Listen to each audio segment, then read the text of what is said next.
زما قابل قدر معزز مسلمانانو ورونو، چې کله د رمضان المبارک میاشت داخل شي نو د جنت دروازې کلاو شي او شیطانان وتړلی شي. د بخاری شریف حدیث دی، نبی کریم صلی الله علیه و آله و اصحابه وسلم فرمای: اذا دخل رمضان فتحت ابواب الجنة، چې کله رمضان داخل شي نو د جنت دروازې کلاو کړی شي. وغلقت ابواب جهنم، د جهنم دروازې بند کړی شي. وسلسلت الشیاطین، او شیطانان په زنځیرونو کې وتړلی شي. د ترمذی شریف په حدیث کې د دې سره نور اضافه هم ذکر ده. رسول الله صلی الله علیه و آله و اصحابه وسلم فرمای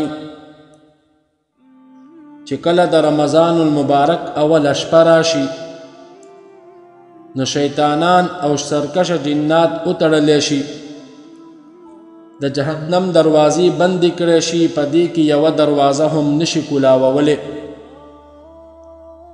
د جنت دروازې کولاو کړی شي، په دې کې یوه دروازه هم نشي بندولی. یوه اعلان کوونکې فرشته دا اعلان کوي: یا باغی الخیر اقبل، اے د نیکي او ثواب طلبګاره، الله جل جلاله طرف ته متوجه شه. و یا باغی الشر اقصر، اے د بدی اراده کوونکیه، د بدی نه منع شه. ځکه الله رب العزت د دې میاشتې د برکته ډېر خلق د جهنم د اور نه ازادوي، او دا اعلان د رمضان په هر شپه باندې کیږي. همدارنګه محترمو، د مشکات شریف حدیث دی، رسول الله صلی الله علیه و آله و اصحابه وسلم صحابه کرامو ته وفرمایل: پتاسو باندې د رمضان المبارک میاشت راغله، دا ډیره برکتناکه میاشت ده. الله تعالی پتاسو باندې د دې روزې فرض کړي دي. په دې میاشت کې د اسمان دروازې کولاولی شي، د جهنم دروازې بندولی شي، او سرکش شیطانانو ته پکې طوق اچولی شي، یعنی دغه سرکش شیطانان قید کولی شي. په دې کې یوه شپه د لیلة القدر ده چې هغه د ثواب په اعتبار سره د زرو میاشتو نه بهتره ده. څوک چې د دې شپې د خیر نه محرومه شو، هغه د هر خیر نه محرومه شو. محترمو، د بخاری شریف د حدیث تشریح درته کوم. د بخاری شریف په حدیث کې لفظ د فتحت ابواب الجنت راغلی، یعنی د جنت دروازې کولاو کړی شي.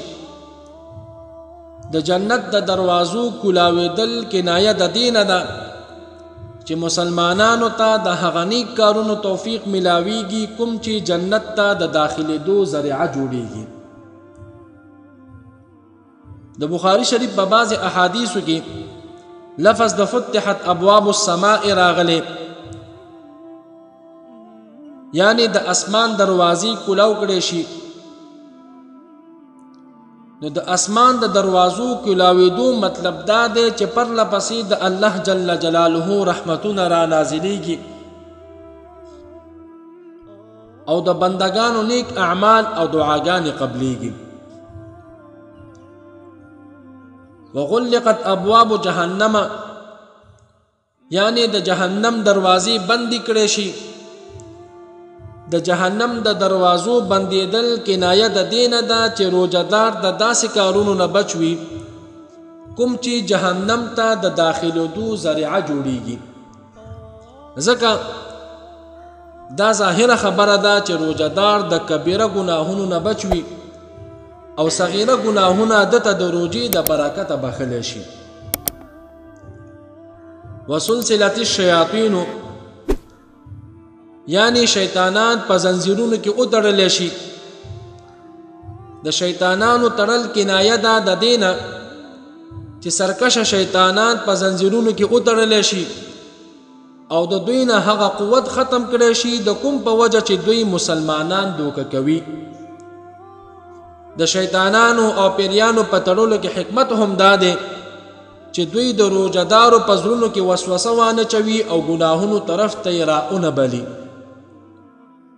بل دا چې د روژې په وجه د انسان هغه قوت حیواني مغلوبه کیږي کوم چې د غصې، شهوت او ګناهونو بنیاد دی، او هغه قوت عقلی غالبه کیږي کوم چې د نیکو اعمالو بنیاد دی.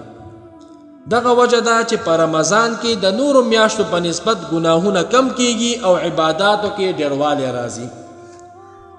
مولا علی قاری رحمه الله په مرقات کې د دې حدیث پوره تشریح کړی ده.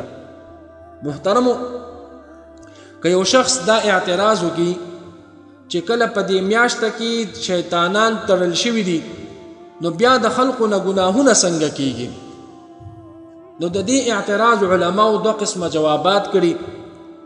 اول دا چې دا خبره صحیح ده چې داسې بدبخته خلق هم شته چې هغوی په رمضان المبارک کې هم د ګناهونو نه منع کیږي.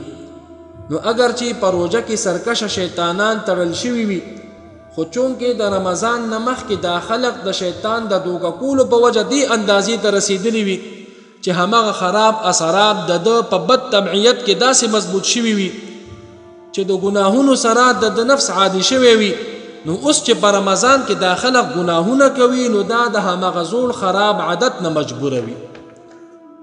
او دویم جواب علماو داسې کړی چې بعضې ګناهونه داسې دي چې هغه د انسان نه د شیطان د دوکې په وجه صادریږي، او بعضې داسې دي چې هغه د خپل نفس د تقاضا په وجه د دغه انسان نه صادریږي. نو کوم ګناهونه چې د شیطان د دوکه کولو په وجه د انسان نه صادریږي د هغې نه مسلمانان په رمضان المبارک کې محفوظ وي، او کوم ګناهونه چې د خپل نفس د تقاضا په وجه د انسان نه صادریږي نو هغه په رمضان کې هم کیږي. محترمو، الله رب العزت دې موږ او تاسو د ګناهونو نه محفوظ وساتي. وما علينا الا البلاغ، واخر دعوانا ان الحمد